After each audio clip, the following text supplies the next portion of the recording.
Yes, we have a great guest today, one of the hardest working players in the Championship, makes a hamster running on a wheel look lazy. It's David Gold from Arbroath FC. David is also part owner of the hugely successful Gold and Grey Academy. David, how are you? I'm good, thanks, mate. Thanks for having me on. Thanks for agreeing to be interviewed by a convict with a Britney Spears headset. Uh, Oh, you're looking well, looking really well. oh, I don't know about the haircut, mate. It's vastly different. Um, First question, David, are you missing playing and coaching? Quite an obvious question. I am. It's quite difficult because the time is it's now what week eight now. Um, so it's very long, and the coaching I'm really missing. The football, uh, it's getting to that stage now where I just want to be back. It's quite hard to gauge in a normal season. You know when you need to give your body the rest. Like if the season finishes, usually you're going to take 2 or 3 weeks off, complete rest, because your body needs that. And then you'll start getting back into it, up in it every week. But Would it's this been would this be completely the end different of at the the season? start. Sorry, David. Would this be the At end the of the season, start, or no is this one knew. pre-season? This is a pre-season, aye. Uh, So at the start, no one knew how long this was going to go on. So I was still hammering it for the first 4 or 5 weeks. And I'm now just at a wee stage where I've decided just to take 2 weeks off, 3 weeks off strenuous activities. I'm still going at my daily walks and things like that and keeping myself active as such, but without really pushing myself. So yeah, that's where I'm at in terms of my own football. The coaching, all I'm doing now is try to check in with the kids that I work with closely, just to see how they all are, and just try to keep their spirits up, keep them positive. good stuff. Before the break, Arbroath were flying, weren't they? Must have been I would great have to be been. part of that. It is. It is. Listen, we've got a good changing room. I think that there's no secret there. Everyone knows that, and it's been the bulk of the boys that have come from. I think there's four of us from League Two. Uh, my first season in Arbroath, and then the gaffer added boys like Hammy and that then strengthened the squad massively. We then won League Two, and it's pretty much been the same boys that's got us to the championship, and we done so well last year with the same boys. It's your fifth year at Arbroath, isn't it? Fifth season? Fifth year complete now, yeah. Yeah, yeah. Started off near the bottom of League Two, now in the Yeah, that's Championship. right. I think one of the last games this season I was at was the last home game. I think it was against Dunfermline. You got subbed, and when you came off, you kind of went to the coaching staff. Ball's just going over my head. Uh, You know what am I supposed to do? And I think the evolution in those 5 years of the playing style has been great to watch. You've become that link or that hook between midfield and attack. You must really enjoy that role immensely. Seeing you play right back a couple of times this season as well, I must say. But I bet you enjoy the well, hook role better. no, I try my best anyway. I do remember that game. I remember the game you're talking about. I'm sure, if memory serves me right as well, the couple of weeks before that, the games were cancelled. And so that game, it was a draw, wasn't it? Yeah, It was a boring 0-0, I'm sure. yeah, it was. It wasn't an aesthetically pleasing game, that one. But it was one that we needed, I think. I remember speaking to Mark Watley after the game, and both of us had agreed that it was just like, wasn't really a game of football, but probably one that we needed after having a couple of weeks off with the cancellations and whatever. That we felt good that we sort of got that out of the systems. Looking forward to the next game week. It's pretty. Scottish football gets a bad rep, but I think the style of football Arbroath have tried to play in the last couple of seasons, especially, has been really pleasing on the eye. Getting the ball on the ground and trying to play through midfield and then get it wide into very dangerous wide players. Um, you know, has that been an evolution, a slow evolution, or did the coaching staff try and put that in place from their very first week? No, the gaffer, and that's the way they like to go and play. They like to get on the front foot and get at teams. That's what they've always done, and he's recruited well. He's got really good players like he brought in Hilly and Whitey and in January, who were two great additions to an Yeah, already flying Bobby. So there's three forward players who are brilliant, and Big Luke Donnelly also had a great season. So if we can get the ball to guys like this, then they can cause most teams trouble. So we work together as a unit first and foremost. We work hard, like you said, and then when we get the ball, can we get it wide? Can we get it forward? And then go and try and play. We'll come back to your professional career. I'm interested in how you got started in football. Can you give us a little breakdown of how you got started? Kids these days will get taken to a practice, a structured practice. That'll be their introduction to football. Was that your introduction, or was it more playing in the street with your not friends? at all. Just brought up in a scheme. It was just a thing that there was a guy, there was one of the coaches back then. I'm not sure what sort of badges that I had, but his strengths, what he did have was he was good at relationship building. And what he did was he used to go around the whole scheme, just calling out names. He knew where every kid stayed, and the age range was massive. So I started it probably about 4 or 5 years old, and would walk around to the local park, for a team called the Hibs Boys Club, who back then were actually huge. And I was walking around with kids maybe 4 or 5 years older than me, and I think it was something like £1 to play. He would just take it himself as well. He'd maybe have about 30 kids around the park, and it was football. There wasn't much coaching. He wouldn't stop the practices. He wouldn't say we'd done wrong. There was nothing like that. Nobody was a failure. It was just the kids just enjoyed it. So he created that himself, that environment where it was almost like a hook. Everyone wanted to go back, and that's what got me into the football to start with. Do you think that was a sort of a key part of your growing up, playing with boys, different ages, different sizes, different ability levels, different everything? Nowadays, it's sort of everything's grouped. Up here we have a sort of Messi Ronaldo structure. All the Messi boys play together, all the Ronaldo boys play together, and all the Messi boys play Messi teams and Ronaldo teams play Ronaldo teams. Do you think that's missing these days? Just a mix of abilities, boys having to challenge themselves. I think there's a time and place. I think that's quite a tough one, actually. That was almost like street-like structure. So basically, what you would do just in the street with your pals. It's not like you say, I'm not playing football with you because you're not in the Pele League, or you know what I mean. That wasn't a thing back then.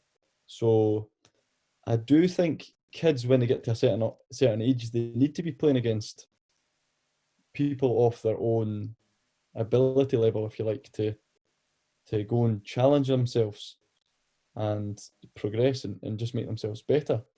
Also make other people better. I think you get better with challenge. Do I think it's completely missing? Maybe get more people involved. But again, that comes down to the environment you're creating, I think. Who's going to be there? Because it's something we try and implement at Golden Grey as well. We try and create a good environment for everyone. Everyone will get the same sort of practices. And then what we'll do as they get older is we'll filter into more ability levels. So every kid is getting what they need. And that's the way we try and look after it. That makes sense. I think back to when I was younger, 1v1s against kids of the same age, different age, younger, it was different skills, different requirements, different ways to beat that player in a 1v1. Yeah. And I watch these days, and kids are playing against each other that often. They know how to beat their opponent in some. Yeah, they're not stupid. So maybe it is missing, maybe not. It's something maybe to ponder. Biobanding's a huge thing now in England, playing with kids of the same physical makeup as you, not necessarily the same age. So I think at Golden Grey, it sounds like you got the right approach. Keep them together and filter them out. Yeah, okay. We'll try our best. We've been going now almost 4 years now. It's just about 3.5 years. So we've just been working out what's best for us and what gets the most engagement. As I said, we're not a team, so we're never going to select a kid to go and play. That's not what we do. So what we're looking to do is, can we just help every kid go and be the best they can be, whether that's as a player or as a person. Yeah. And that's what we try and create at Golden Grey. We'll come back to Golden Grey. See, when you were younger, did you play any other sports, or was it just football? It was just football, completely football. As I've got a wee bit older, it's maybe, I wouldn't say I regret it because I loved it. And back then, if somebody told me to do something else, I wouldn't have done it probably. I just wouldn't have been interested. But I do now, as I'm older, think it is important and very helpful if you go and get involved in another sport. Yeah. Any reason for that? Just because of the demands of Just football these days? no, I just think you can. There's a lot of transferable skills there that you can go and do. I remember going back years ago, there was a fella in my youth team at Hibs. He played tennis. He played tennis, and I think he got to like 16 years old and he had that chance to go full time with Hibs or go and pursue the tennis, and he went with the Hibs. But we things that he was excellent.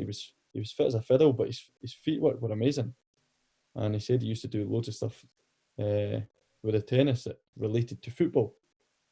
Um, just through experience of coaching, I've had kids that come who are involved in boxing as well. Maybe go and do boxing one or two times a week, and they'll be extremely powerful in relation to other kids uh, their age, their size. They just seem to be more powerful, and they might not be as technical as other kids, but I just think it adds to the all round makeup, and it doesn't do them any harm. That's for sure. Develop hand-eye coordination. It strengthened relationship with both feet and stuff. I think it's a really, really good thing to play Yeah, other sports as well. See, when you were younger, did you ever go out and practice on your own? Is that a silly question? Did you do that all the time? all the time, All the time? all the time. Aye. I used to. You see, you talked about doing all these sort of challenges and that. I'm quite a big one. It's just it doesn't leave me. I still do it now. I go out and I find myself going out with the ball for half an hour, 40 minutes, doing keepy uppies and just mucking about with a ball. So I used to do it as a kid all the time. I take it your parents never had to chase you out the door when it was time to go to training or go and practice. You were just ready to go. I'd always be. My mum and dad never drove when I was younger, so Right. uh, I used to just. I lived in a flat as well, so I used to always just have the ball. I'd be waiting down the stairs with my lift coming to pick me up, and whenever it was there, I'd just kick the ball up on the balcony. I'd be away to training. What did you think that ratio of training on your own to more structured training was? Was it definitely more on your own rather than, you know, team training or If you whatever? were to go and add it up, aye, definitely. Cool. Yeah, I think there's a correlation there with it. People I've spoke to who've made it to a good level in football definitely just grabbed the ball when they were younger and went and practiced on their own, whether it's keeping ups against the wall, anything like that. They've got that drive or that will to just go and do it on their own. You sound like Yeah. you've still got it to this day. No, I do, and I love it when I see all the wee kids there. They're putting up. We've added like TikToks and all that sort of stuff, and you see all the kids getting involved, and they throw in their own videos and their own wee intakes, and I just like it. All the improvisations. It's good. Yeah. Um, First club was Hibs, is that right? First professional club? First professional club, yeah. Yeah. Hibs. So how did you get into their youth system? How did that come about? Back in the day, they used to do a thing where in Edinburgh they'd go around like all the clubs and they'd invite. I think it was like I want to say like three or four kids from every club for training, and basically you'd go along to the training. There'd be like 60 kids, 60 or 70 kids there, um, for various clubs across the city. And as time went on, the numbers just sort of dwindled a little. So there would be more and more people saying, "Look, I think it's maybe better for your development if you just stay at your boys' club for now." And then the numbers, as I said, just got narrowed right down. So like a massive trial, basically. Aye, but back then I didn't see it as a trial. Yeah. I just thought it was Hibs, and I just thought that's me at Hibs, and you know what, the 60 other kids probably thought the same. Yeah. Anyone would know that was in the academy at the same time as you, growing up? Uh, By the time I was there and the time I left, I was the first guy in there, so I was there for 13 years, so it's a long time. Yeah. The other fella I was telling you about that played tennis, he was 6 months behind me, so he was the closest to me. But my last year at Hibs, if you like, I played with guys such as like Jordan Foster, who's at Dundee now. Yeah. Big Jordan, he was in my youth team. Sam Stanton, who was at Dundee United, he's now over in America. A couple at Edinburgh City now, Alex Harris and Danny Hanlon. So Yeah. there's a few boys. What was the structure there like? Was it a few nights a week training, a game at the weekend, or was it more intense than that? Before I went full time, we used to train 3 times. And Monday was considered strength and conditioning, and then I think it used to be Tuesday and Thursday, with the other 2 nights, which were with football. Right. Were you allowed to play for your grassroots team at the same time, the school team, or was it I just wasn't. Hibs? No, I missed doing all of that. So it's funny. I speak to all the boys that coach for me now, and they always have a bit of banter with talking about like Scottish Cups and stuff like that they were involved in, and I missed out on all of that. They always talk about school football and how their school team was great, but no, I missed out on all of that. Never had any of Everyone says that their school team was great. Um, that. and see, at Hibs, you mentioned strength and conditioning one night a week. The other 2 nights, was it lots of technical work? What was or was it tactical work? What was the structure, or was it different when you were going through the age groups? It was different as we were going through the age group. It got more tactical when I got to, I would say, under 15s. There was a coach called Dave McMillan. I don't think he's there anymore. And then it goes up to under 17s. So even though I was under 16s, it's the two ages joined together. It's actually the Edinburgh City manager, now James McDonough. And he was massive on that. He was brilliant at that. That's when I started to learn a lot about the game, I think. I was just going to ask that. Did you understand the game before you started doing tactical work? Do you think, or was it only then? No, I've I've always been I always regard myself as a bit of a thinker, quite a good listener. So if anybody was ever talking, I'd always be respectful of them and try and take in what I could. James was hugely knowledgeable. Um, you could describe him as a geek of the game. He knew everything. It seemed like he knew everything. I just learned loads of him. Um, I actually became his captain as well. So he probably seen the thinker side from me. And I was just willing to listen and take on everything, even if it didn't mean anything to me. If he was maybe talking about maybe a right back, I was always a centre midfielder, but if he was talking about a right back or something like that, I'd always listen anyway. And that's just how I've always been as a player.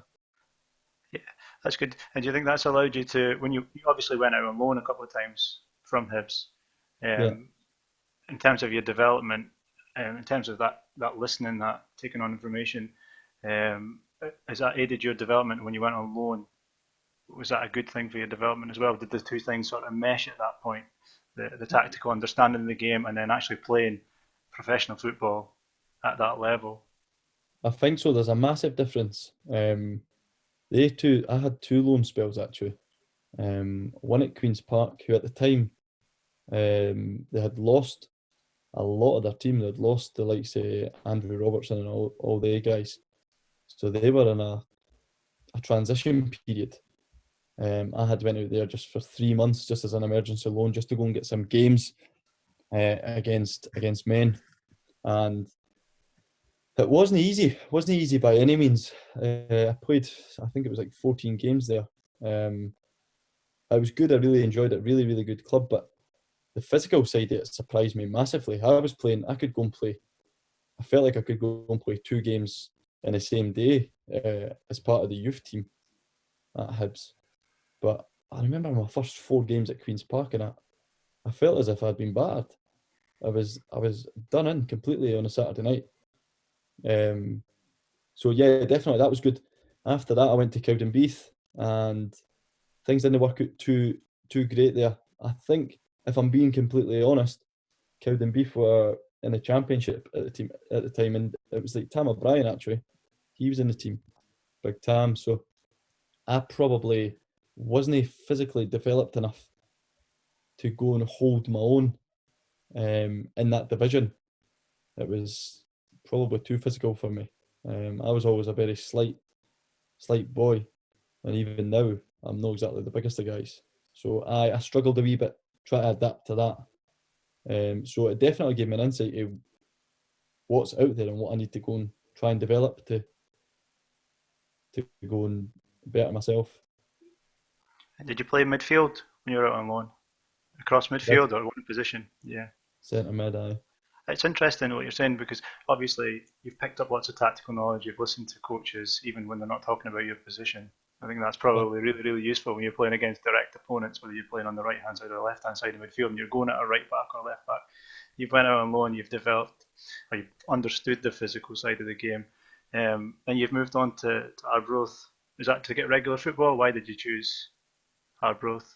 I was actually at Berwick before Arbroath. I was at Yeah, Berwick sorry, missed Rangers that. for a Yeah, season. Aye, so I was there for a whole year, and that was really good for me actually. That was my first move part time.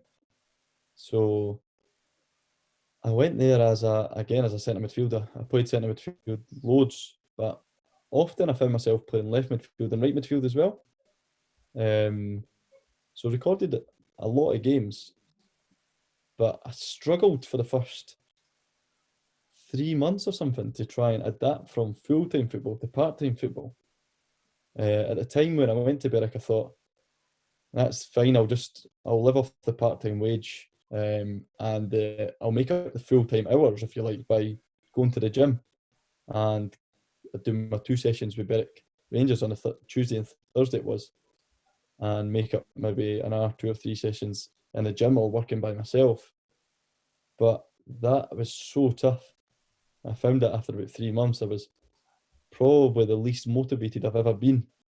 And there's a lot of older people in the game that they'd kind of warned me about it. They told me they'd probably done the transition themselves.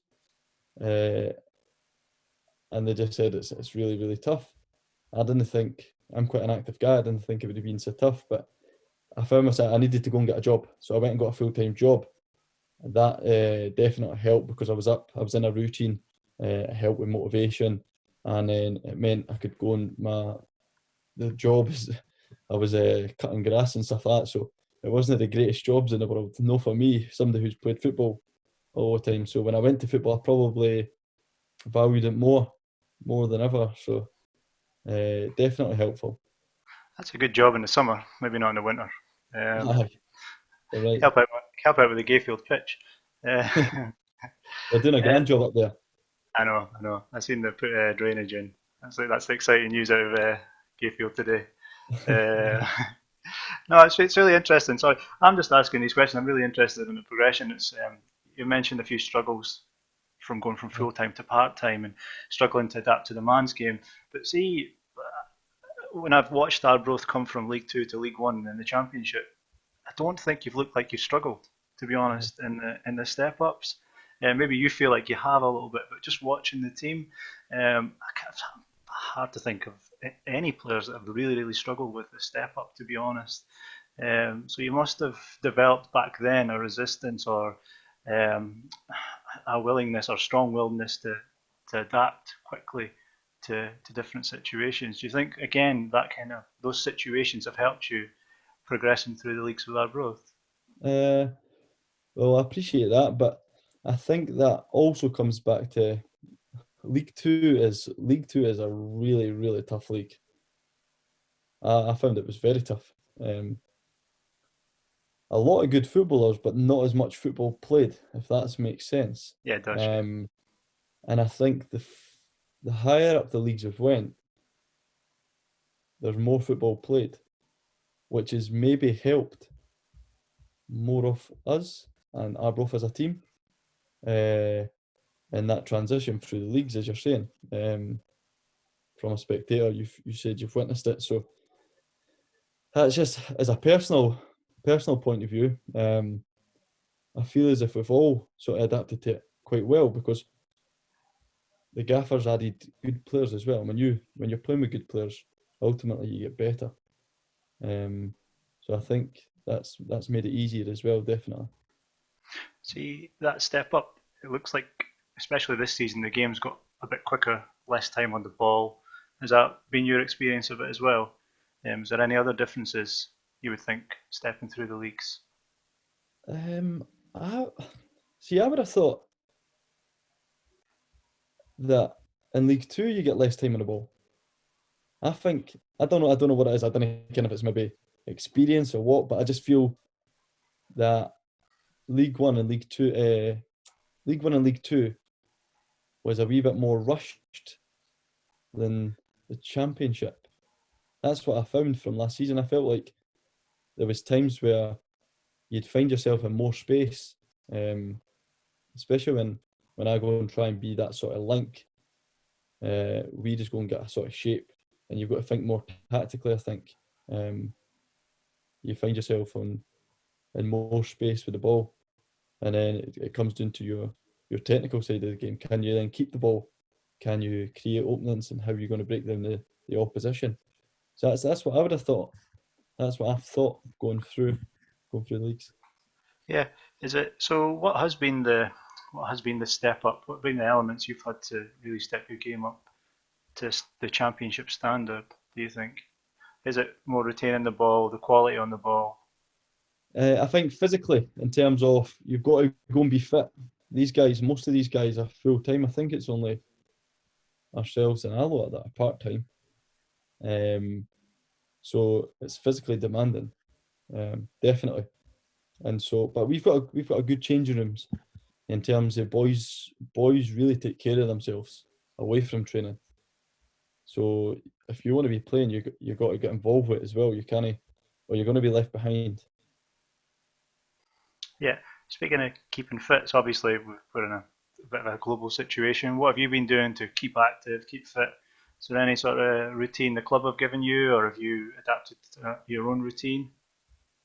I always, as it goes back to the whole keen learner type thing. I listen to. I've got about the club of centre stuff. The club of centre stuff, and I speak to Craigie. Craigie's a physio. I speak to him quite regular. I do a lot of my own stuff and use the club stuff as well. So I'll speak to Craigie quite regular, and I'll say, "What's your thoughts on this?" or "What's your thoughts on that?" And I'll do a lot of running, but I try and mix it up as well.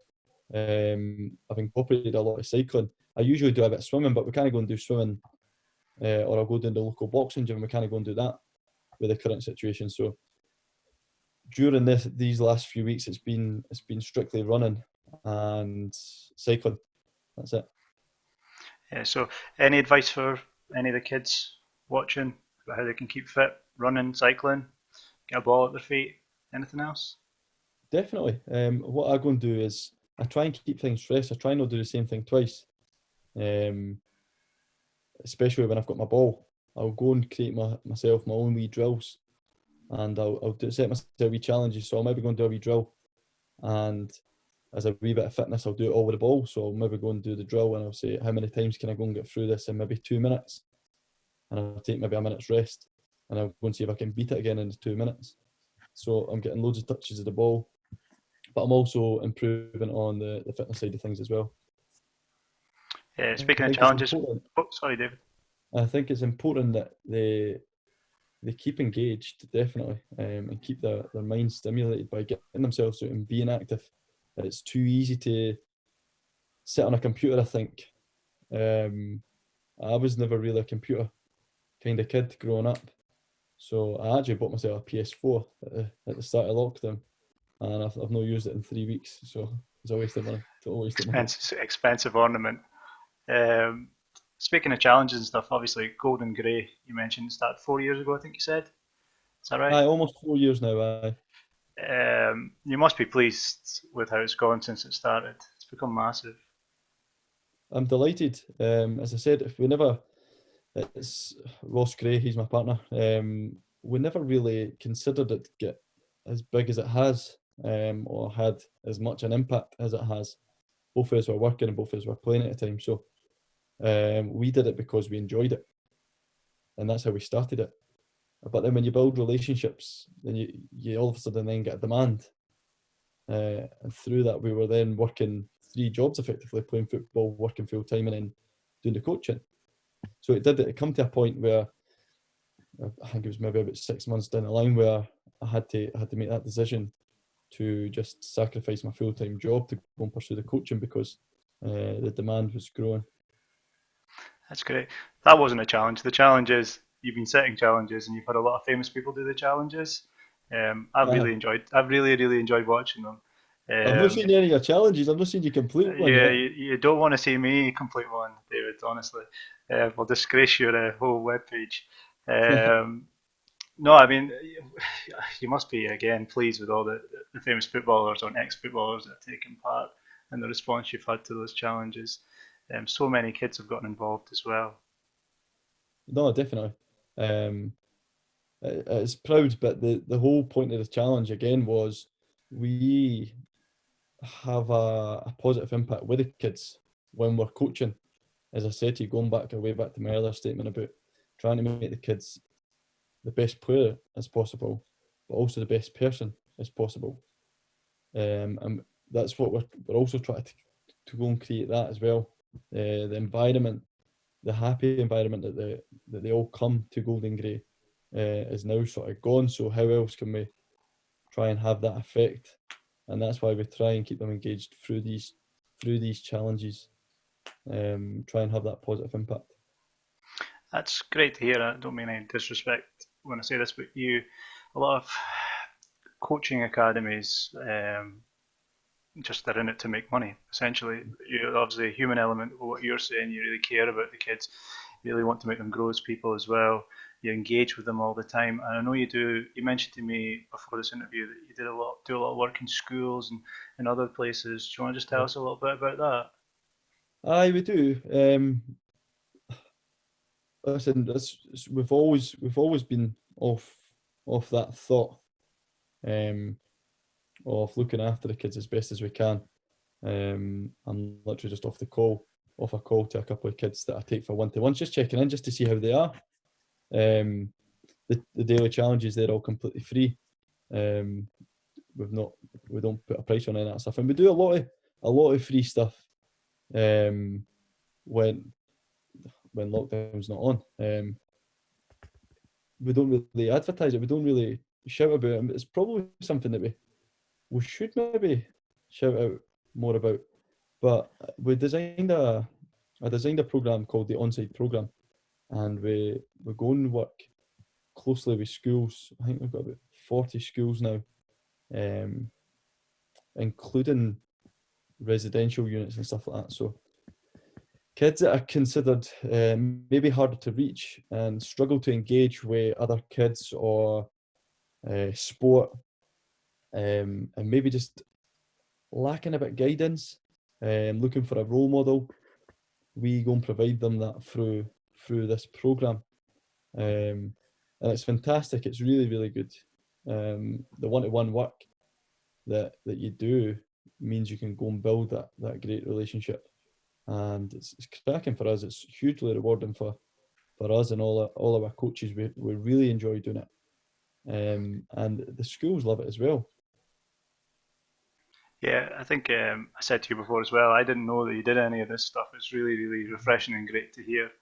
Um, because as a professional footballer, you are a role model to lots and lots Yeah, of kids. I know that from being in Arbroath and speaking to the kids that come to the 360 stuff. You guys are their heroes. There's a lot more Arbroath kids on in the town than before.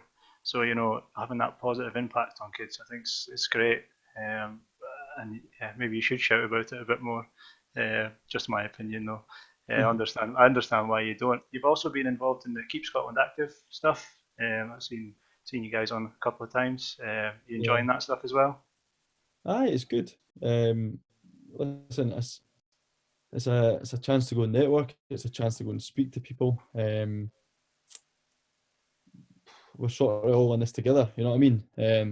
So if there's a way that everybody can pull together to achieve the same goal and keep everybody active, then count me in. It's what I'm about. It's what I want to go and help do. Yeah, again, same. Um, what's the future plans for Golden Grey? You had a thought about that? We get opportunities all the time. We've come to a point where it can be quite difficult. There's always a demand. But what we offer is quality, and I wouldn't want to go and damage that. I feel like I wouldn't want to do anything to the detriment of the business, as well as the work that gets given out to the kids. So right now we're taking it step by step. We've got a lot of ideas in the pipeline that have had to be halted actually, that were going to happen during the summer. So maybe when this is all over and things are getting more back to normal, we can go and pursue them. But right now, all we're doing is we're doing a lot of self-development as coaches, as people, and seeing how we can go and better ourselves to go and help what we deliver to the kids we work with. Brilliant. Listen, David, it's been a pleasure. It's great when the coaching community comes together and helps each other out. I'm really, really thankful. Hopefully you've inspired a few kids to go and grab a ball and get out and practice today. So thanks again. Yeah. No, thanks for your time. If I can help with anything, you've got my phone number. Just get in touch. Will do.